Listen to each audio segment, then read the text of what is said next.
Hey there everyone, AJ back again for the Mighty Gluestick channel. I make videos about Dungeons & Dragons lore full-time thanks to your generous support, shares and views, with multiple uploads every week to help share the rich history of monsters, locations and mythologies of D&D. Today, a bonus video brought about by a request from a subscriber to make a public service announcement on a topic brought up during my last live stream, and I think it's a great idea. So here goes.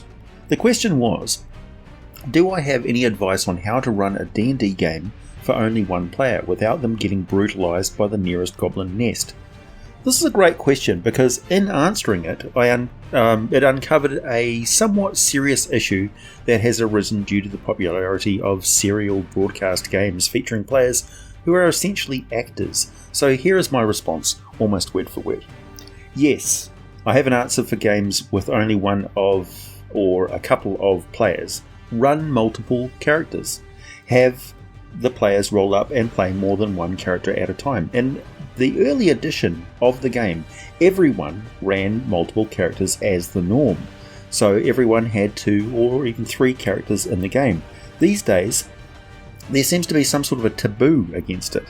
But I say absolutely run more than one character. For example, in the early editions, it was commonplace, accepted practice for the characters to spend their gold to hire retainers who came with them on adventures.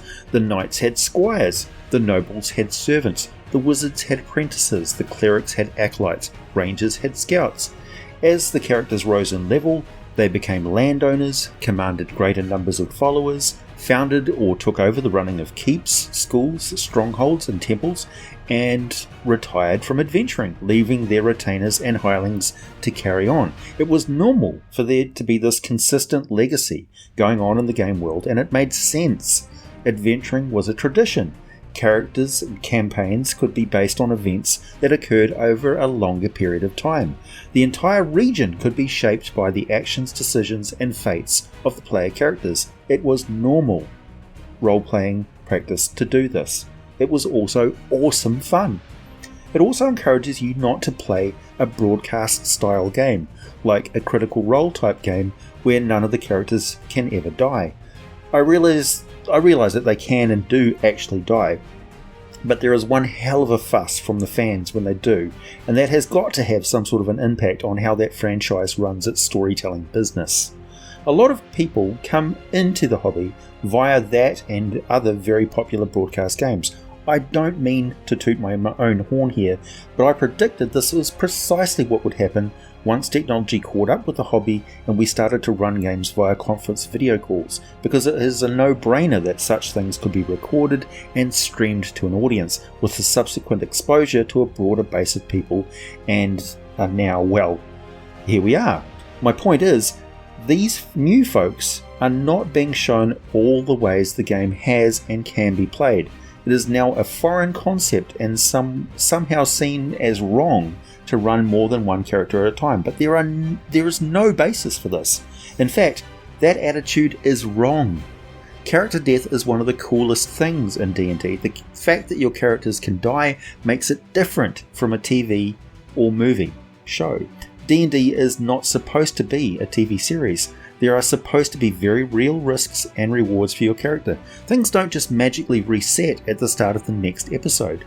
There are serious problems with the basic plausibility of the game world when the likelihood of a character death due to monsters and traps and dangerous environments existing in the fantasy world are artificially manipulated, ignored, weakened, dumbed down, nerfed, fudged, whatever you call it.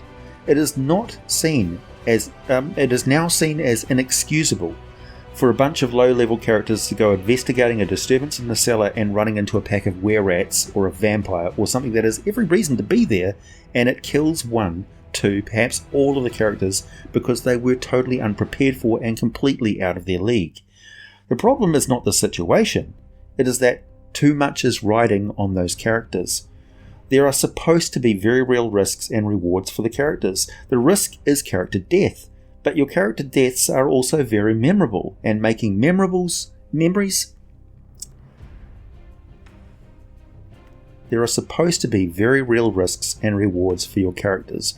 The risk is character death, but your character deaths are also very memorable, and making memories shared with your friends is really the entire point of playing Dungeons & Dragons. They say there are no winning or losing conditions in D&D. Nonsense! Your character can die. You have to pause, stop and make a new character, and you lose those plots and storylines associated with that particular character, which is a net loss, which is loss. So character death in D&D is just as important as anything else. If you or your dungeon master seem loath, adverse, extremely hesitant to kill any character in the game, then make sure everybody is running multiple characters, and it will quickly change the dynamic. Also, it's very good for low-level campaigns because you, as the player, can take wilder risks, and the dungeon master can create more challenging aspects, more deadly encounters, more fearsome locations, and the players will say, well, I need multiple characters because there's a damn good chance that some of these, maybe most of these adventurers, these professional risk takers, are going to die. So the fights become really interesting. Everyone is more focused, much more immersed in the game if there is a very good chance that your character is going to get murdered. So you need multiple characters. In addition to that, small groups, particularly online groups, it is a lot easier to organise a game and get everyone together if there is a small group of players and they are running multiple characters. There is no reason not to run a full complement of player characters. There is no reason why just one or two players cannot experience a full and rich and dangerous fantasy adventure. Also, my final point, and again something else that is severely curtailed when the players only have one character each, is something I see discussed endlessly and now to the point where it has become a t-shirt slogan. Never split the party. Well, with multiple characters you can, easily, without skipping a beat. In fact, it becomes completely normal to do so, and you will soon wonder why on earth you ever thought this was some terrible problem, because there is no logical reason for it to be, not when none of the players are sitting idle while these characters are off on a tangent doing something away from the other characters, because they are being run by the same players.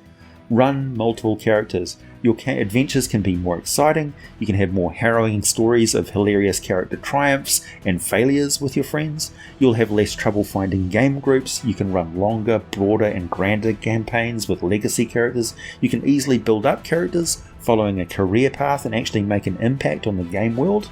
This is also, this also makes the between adventure downtime of the characters make a hell of a lot more sense and become just as important and fun as anything else, because particularly as these multiple characters are interacting with each other. Easily run multiple locations, even divided storylines in the same time without sidelining any of the players. You can include legacy magic items that become more legendary and powerful over time as they're passed on, lost, quested for, recovered, and wielded by successive generations of characters. You can even run groups with characters with different levels. It will make perfect sense.